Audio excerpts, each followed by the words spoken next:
Yaps, welcome back to our channel. Kembali lagi bersama dengan gua, Pit, yang akan menemani kalian di saat kalian akan tertidur. Di podcast malam kali ini kita akan membahas sebuah tema yang berjudul Aku Punya Sayap. Biarkanlah saya mengawali sebuah cerita kepada kalian, yaitu cerita tentang sebuah keluarga yang memiliki 2 anak laki-laki dan 1 anak perempuan.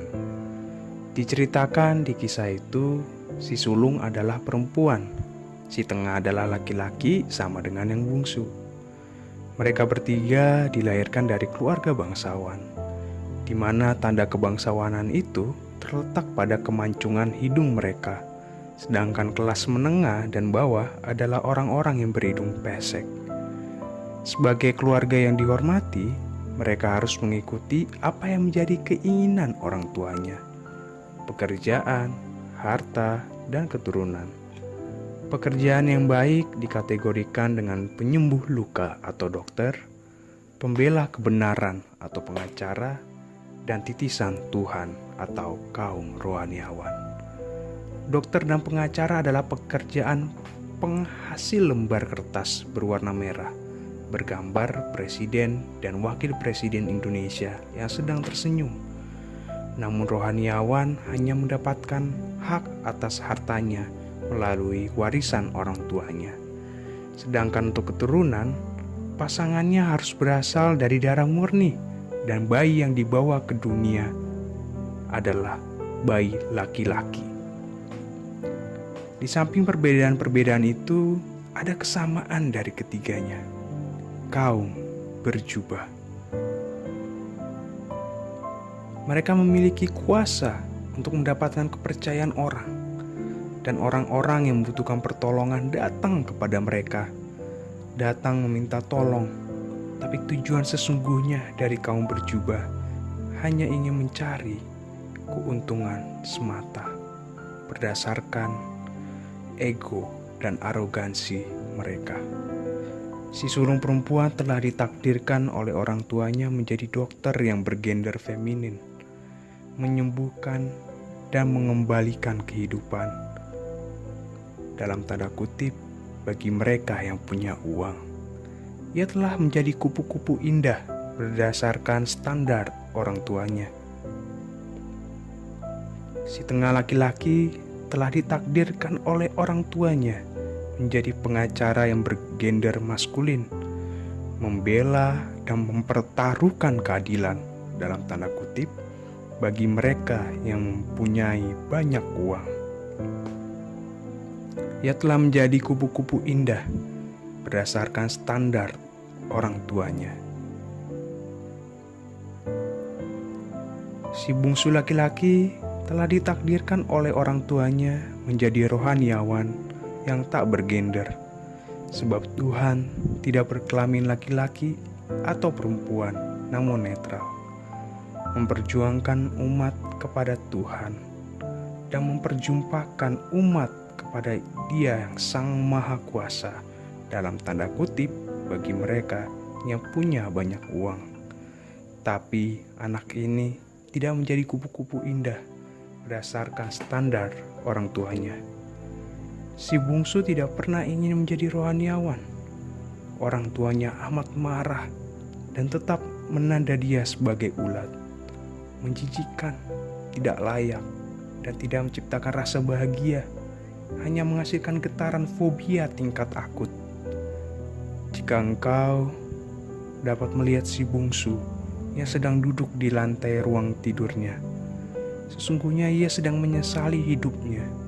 Dilahirkan dari keluarga pubertas, keluarga yang membutuhkan pengakuan diri dari orang lain bahwa mereka adalah orang yang sukses, membuat anak-anak telah menjadi ini, dan jadi itu.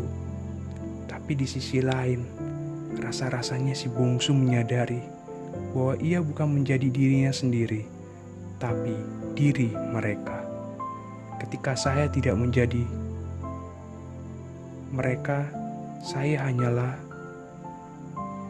kejijikan di hadapan mereka. Jangan ditiru, tunjuk si bungsu sebagai tanda kegagalan. Tirulah kakak-kakakmu, tunjuk si sulung dan si tengah sebagai tanda kesuksesan oleh Pak Tua. Lanjut ia berkata, semua orang mampu melihat mereka berdua sebagai inkarnasi dewa dewi, namun engkau tidak akan pernah dianggap sebagai siapa-siapa. Pada akhirnya, si bungsu laki-laki menjadi frustasi atas proyek tiruan dari orang tuanya. Sebab dirinya jelas tidak memiliki apa yang dimiliki oleh kakak-kakaknya. Adalah sebuah ketololan dari kedua orang tuanya dengan membandingkan dengan dewa-dewi yang sesungguhnya tidak becus dalam kedewaan mereka. Dalam situasi frustasi itu, ia mengambil album foto saat ia pernah dibaptis oleh orang tuanya.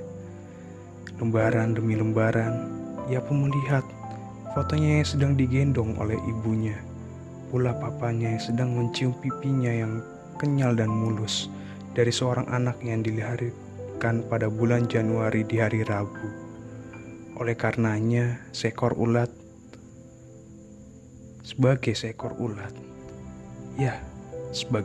ulat, ia berencana mendapatkan kembali cinta kasih orang tuanya dengan cara membunuh kedua kakaknya yang sedang tidur lelap.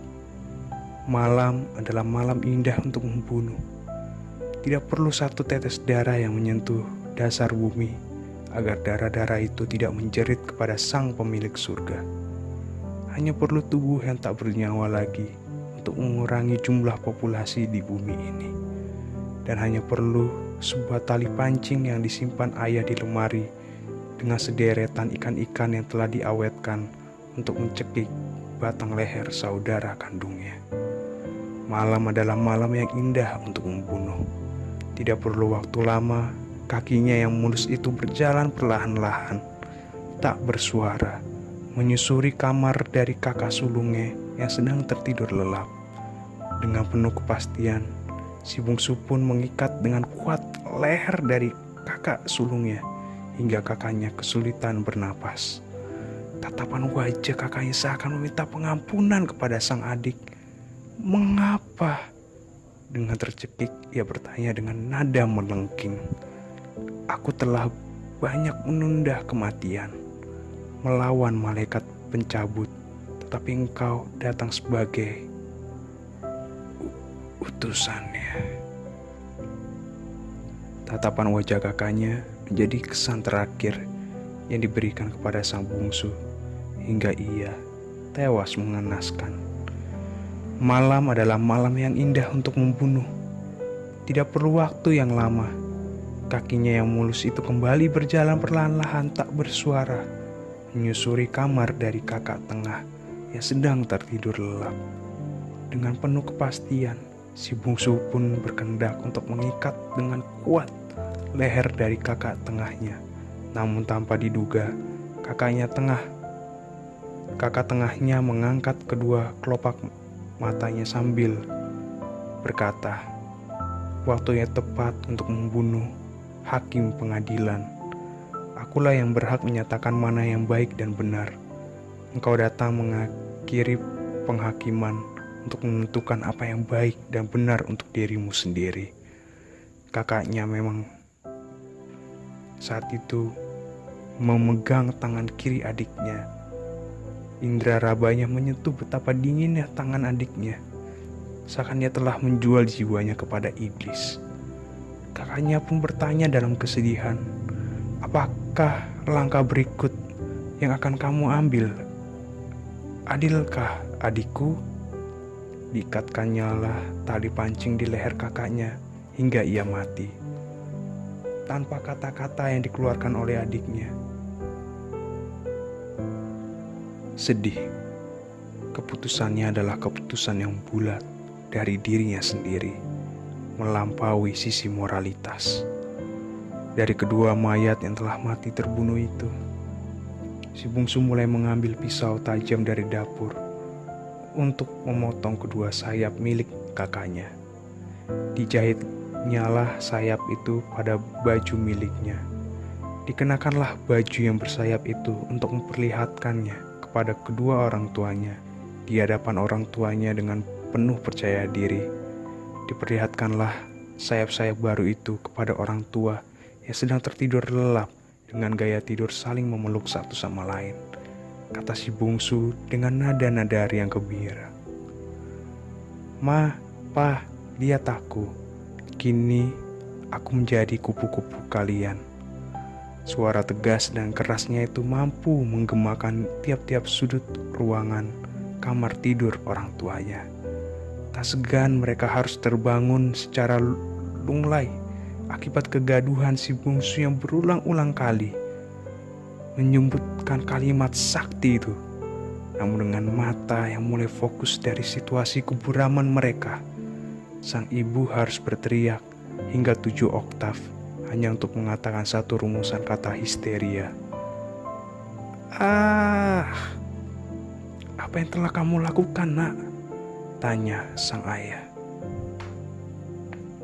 Mereka tahu sayap-sayap itu bukan milik si bungsu, melainkan milik kakak-kakaknya yang telah dibunuh secara tragis. Memang tak ada darah yang menjerit malam itu, tetapi orang tuanya lah yang harus menjerit hingga jeritan mereka mampu membangunkan seluruh tetangga rumah di komplek itu. Di balik seluruh peristiwa yang telah terjadi, pada akhirnya si bungsu kembali tersenyum. Ia merasa bangga atas pencapaian yang telah dia perbuat. Seakan dia telah membuka keran yang telah lama tersumbat dan berhasil membuat air keluar dengan sangat deras. Emosinya telah ia luapkan. Tak ada beban lagi yang harus ditanggungnya. Hanya saja ia harus menerima tuntutan hukuman mati melalui eksekusi meja listrik sesuai dengan peraturan daerah mereka. Kini dia adalah mayat ulat bersayap dalam senyuman. Teman-teman sekalian, ada pelecehan yang lebih parah dari pelecehan seksual. Apakah itu? Pelecehan spiritualitas.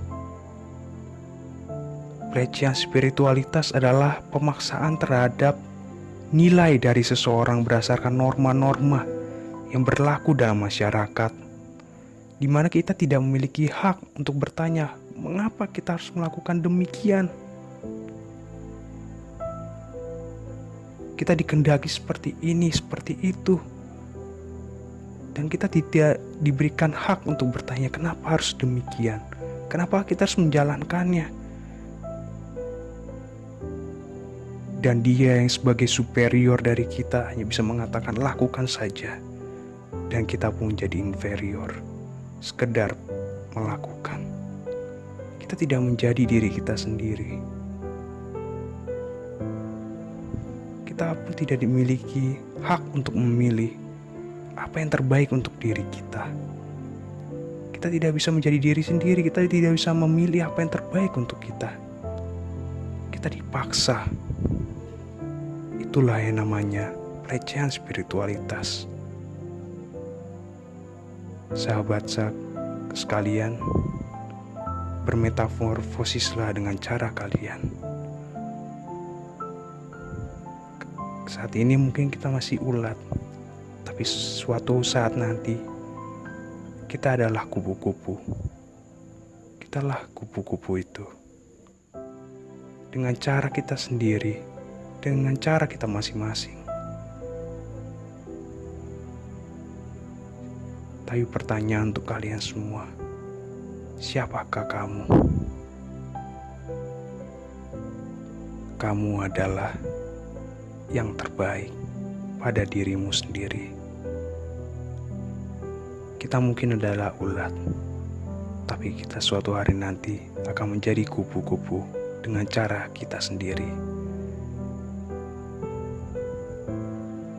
Selamat malam sahabat sekalian.